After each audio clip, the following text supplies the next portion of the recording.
Hello दोस्तों, मैं लौट के आ चुका हूँ मार्शल गॉड के एक न्यू एपिसोड के साथ। अब तक अगर आप लोगों ने हमारे चैनल को सब्सक्राइब नहीं किया है तो सब्सक्राइब कर दीजिए इसी तरह की न्यू वीडियो डेली देखने के लिए। अब तक हमने मार्शल गॉड में देखा कि उधर एक बहुत ही पावरफुल कैरियर आ जाता है जिसके अंदर से एक आदमी दूसरे आदमी को लेके बाहर आ जाता है। तभी शूफेंग उस आदमी को देख के पहचान जाता है कि वो वही आदमी होता है जिसने बचपन में शूफेंग को अपने फादर के हाथ पे दिया होता है। तभी दिखाया जाता है वो आदमी उधर अपने पावर को रिलीज करने लग जाता है जिसकी वजह से उधर एक रात जैसा माहौल हो जाता है। तभी दिखाया जाता है शूफेंग सारे लोगों को बचाने के लिए उस आदमी की तरफ जाने लग जाता है और उस आदमी को कहने लगता है, मैं शूफेंग हूँ, क्या अब भी तुम मेरे अगेंस्ट हमला करने की कोशिश करोगे। और आज के एपिसोड में दिखाया जाता है वो आदमी शूफेंग का नाम सुन के बहुत ही हैरान हो चुका है। तभी उधर खड़े हुए दूसरे लोग ये सारा कुछ देख के कहने लगते, ऊपर क्या हो रहा है ये। तभी हमें उस आदमी को दिखाया जाता है जो शूफेंग के सामने झुक जाता है और कहने लगता है, मैं आपको नहीं मार सकता हूँ, आप जो भी मेरे से करवाना चाहेंगे वे सारे बात में एग्री हो जाऊंगा,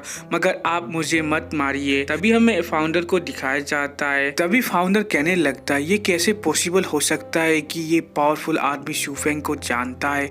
तभी मंकी किंग कहने लगता है, मुझे देखने से ये लगता है ये आदमी शूफेंग को देख के इधर बहुत ही डर रहा है। तभी हैंगे कहने लगता है, शूफेंग इतने पावरफुल आदमी को कैसे जानता है और इन दोनों का रिलेशनशिप क्या है। तभी हमें दूसरी तरफ उस आदमी को दिखाया जाता है जो शूफेंग के सामने माफी मांग रहा होता है और कहने लगता है, मुझे माफ कर दीजिए, मैं जानता हूँ मैं गलत था और मुझे नहीं पता था ये आपकी जगह है और आपको चिंता में डालने के लिए मुझे माफ कर दीजिए, मगर मुझे मत मारिए, मैं आप जो कहेंगे वही करूंगा। तभी शूफेंग अपने मन में सोचने लगता है कि शायद ये आदमी मुझसे डर रहा है क्योंकि मेरा फेस मेरे रियल फादर से मिलता है। तभी शूफेंग उस आदमी को कहने लगता है, तुम्हें क्या याद है मैंने तुम्हें जो मिशन दिया था। तभी वो आदमी घबरा के मारे कहने लगता है, हाँ वो मिशन आपने मुझे एक बच्चे को प्रोटेक्ट करने के लिए कहा था। तभी शूफेंग पूछने लगता है, उस बच्चे का नाम क्या था। तभी वो कहने लगता है, उस बच्चे का नाम शूफेंग था और आपने कहा था कि उस बच्चे का नाम सिर्फ शूफेंग ही होगा और कोई दूसरा नहीं। तभी शूफेंग उस आदमी को कहने लगता है, तुमने क्या उस बच्चे को हमेशा प्रोटेक्ट किया है। इस बात को सुन के वो शूफेंग के सामने झुक जाता है और कहने लगता है, मुझे माफ कर दीजिए। तभी शूफेंग उस आदमी को कहने लग जाता है कि आपने क्या मेरे फादर ने जो आपको मिशन दिया था उसको अच्छी तरीके से फॉलो कर रहे हैं। आप क्या डरते नहीं हैं कि अगर आप ऐसा करेंगे तो मेरा फादर आपके ऊपर गुस्सा हो जाएगा और आपको मार सकता है। तभी शूफेंग का ये सारे बात सुन के वो आदमी कहने लगता है, फादर इसका मतलब तुम वो नहीं हो, ऐसा है तो तुम कौन हो। तभी शूफेंग उस आदमी को कहने लगता है, मेरा नाम शूफेंग है, आपको जिस बच्चे को प्रोटेक्ट करने के लिए मिशन दिया था मैं वही और आपको तो मेरे साइड होके मेरे साथ फाइट करना चाहिए था। आपने तो मेरे एनिमी के साथ ही मिलके मेरे साथ फाइट करने की कोशिश कर रहे हो। शूफेंग का ये सारा बात सुन के वो हैरान हो जाता है और कहने लगता है, क्या एनिमी, वो किधर है, उन लोगों को मैं मार डालूंगा। तभी शूफेंग उस आदमी को कहने लगता है, तुम मुझे ले चलो, मैं तुम्हें रास्ता दिखाता हूँ। तभी शूफेंग का बात सुन के वो आदमी अपनी पावर की मदद से उधर एक कुर्सी ले आता है। उस आदमी के पावर को देख के शूफेंग कहने लगता है, ये तो गोल्ड क्लोथ स्पिरिट मास्टर है। तभी हमें दिखाया जाता है शूफेंग उस कुर्सी में बैठ जाता है। तभी शूफेंग उस आदमी को इशारा देते हुए कहने लगता है, हम अभी साउथ की तरफ जाने वाले हैं। तभी हमें दिखाया जाता है वो आदमी शूफेंग को बहुत ही तेजी से साउथ की तरफ ले जा रहा होता है, जिसको देख के शूफेंग बहुत ही हैरान से कहने लगता है, ये तो बहुत ही तेजी से जा रहा है। तभी हमें नेक्स्ट सीन में जी डायनेस्टी और लू डायनेस्टी के उन दोनों एंसेस्टर को दिखाया जाता है जो जियान डायनेस्टी भाग के बहुत ही दूर आ चुके हैं। तभी वो कहने लगते हैं, वो लोग हमारा अब पीछा नहीं कर रहे हैं। तभी लू डायनेस्टी का एंसेस्टर जी डायनेस्टी के एंसेस्टर को कहने लगता है, तुम्हारा वो सीक्रेट वेपन क्या है और क्या हम बहुत ही दूर आ चुके हैं। तभी जी डायनेस्टी का एंसेस्टर कहने लगता है, वो वेपन इतना भी सिंपल नहीं है, तुमने ही सुना होगा नेचुरल डिजास्टर के बारे में जो मॉन्ड्रिंग कॉन्टिनेंट में हुआ था। तभी लू डायनेस्टी का एंसेस्टर कहने लगता है, हाँ मैंने सुना था, वो वही है क्या जिसकी वजह से आसमान से बहुत सारा पावर आके जिसकी वजह से बहुत सारे फॉरेस्ट जल गए थे एक साथ। तभी जी डायनेस्टी का एंसेस्टर कहने लगता है, हाँ मैं उसकी ही बात कर रहा हूँ,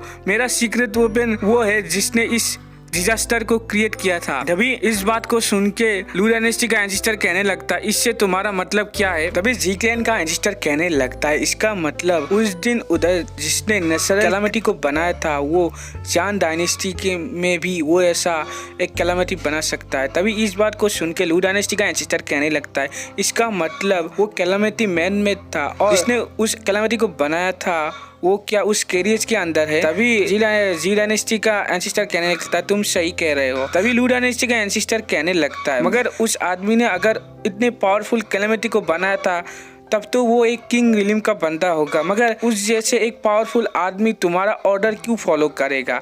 तभी जी डायनेस्टी का एंसेस्टर कहने लगता है, तुम्हें इसके बारे में चिंता करने की कोई जरूरत नहीं है, मगर वो आदमी बहुत ही इनविंसिबल है और उसे कोई भी हरा नहीं सकता है। अगर जान डायनेस्टी का मेरा ये मिशन सक्सेस हो गया तो दूसरे डायनेस्टी के ऊपर भी उसके साथ अटैक करूंगा, जिसकी वजह से आखिरकार ईस्टर्न सी रीजन का कंप्लीट कंट्रोल मेरे ऊपर आ जाएगा। तभी लू डायनेस्टी का एंसेस्टर कहने लगता है, इसका मतलब इसके बाद लू डायनेस्टी का नंबर है, क्या तुम हमारे ऊपर भी अटैक करने वाले हो? तभी जी डायनेस्टी का एंसेस्टर कहने लगता है, मैं ऐसा नहीं करूंगा, क्योंकि बहुत ही समय से तुम और हम अलायंस में है, हमारे ग्रैंडफादर, फादर और हमारे न्यू जनरेशन के लोग भी अलायंस में है, इसलिए हम तुम्हारे साथ वैसा नहीं करेंगे, मगर तुम्हें हमारे साथ लॉयल रहना होगा। तभी हमें दिखाया जाता है उस जगह में शू फेंग और वो आदमी आ जाता है। तभी उस आदमी को देख के जी डायनेस्टी का एंसेस्टर कहने लगता है, तुम इतनी जल्दी से इधर क्यों आ गए? क्या तुमने जान डायनेस्टी को कम्प्लीटली डिस्ट्रॉय कर दिया है? और कहने लगता है, तुम इस बच्चे को इधर क्यों लेके आए हो और क्या तुम अपने सेंस में लौट आ चुके हो? तभी जी डायनेस्टी के एंसेस्टर को इस आदमी के साथ बातें करते हुए देख के लू डायनेस्टी का एंसेस्टर जी डायनेस्टी के एंसेस्टर को कहने लगता है, तुम क्या इस आदमी को जानते हो? तभी जी डायनेस्टी का एंसेस्टर कहने लगता है, यही मेरा वो सीक्रेट वेपन है जिसने कैलामिटी को क्रिएट कर सकता है। तभी वो आदमी शू फेंग को पूछने लगता है, यंग मास्टर, क्या यही लोग आपके एनिमी हैं? तभी ये बात को सुन के जी डायनेस्टी का एंसेस्टर बहुत ही घबरा जाता है और कहने लगता है, क्या रियली में शू फेंग इस आदमी का यंग मास्टर है? और इधर ही आज का एपिसोड एंड होता है। वीडियो अच्छा लगा तो लाइक शेयर और कमेंट कीजिए, साथ ही साथ हमारे चैनल को सब्सक्राइब कर दीजिए। Thank you.